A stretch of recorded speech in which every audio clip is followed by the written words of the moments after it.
यहाँहरू सम्पूर्णमा नमस्कार। म विनुता राई। सदा चाहिँ आज पनि हजुरहरूको साउमा एउटा भिडियो लिएर उपस्थित भइसकेको छु।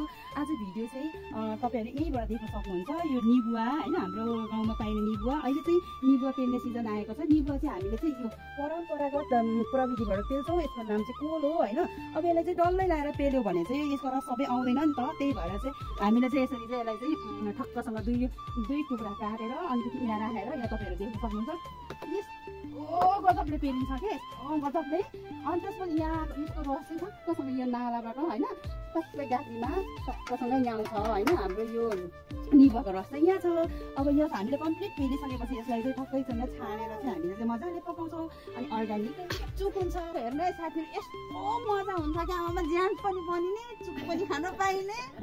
आमामा कस्तो मजा हुन्छ। तपाईँहरूले पेल्नु भएको छैन भने छिमेकमा छ भने गएर सघाउनु है। मैले चुक पेलेर नै म अलिक पातलो भएको अझै मोटो पनि थिएँ क्या साथी हो। मलाई चाहिँ यो कोलमा अमिलो पेल्दा चाहिँ जिमको काम पनि भएको छ। हेर न, ज्यान कम्ती राम्रो छैन यो जिम गरेकोले के। मतलब यो अमिलो पनि पेलियो अनि त्यसपछि ज्यान पनि बन्यो। यदि हजुरहरूलाई चुक चाहिएको छ भने चाहिँ कमेन्ट गर्नु होला है त साथीहरू।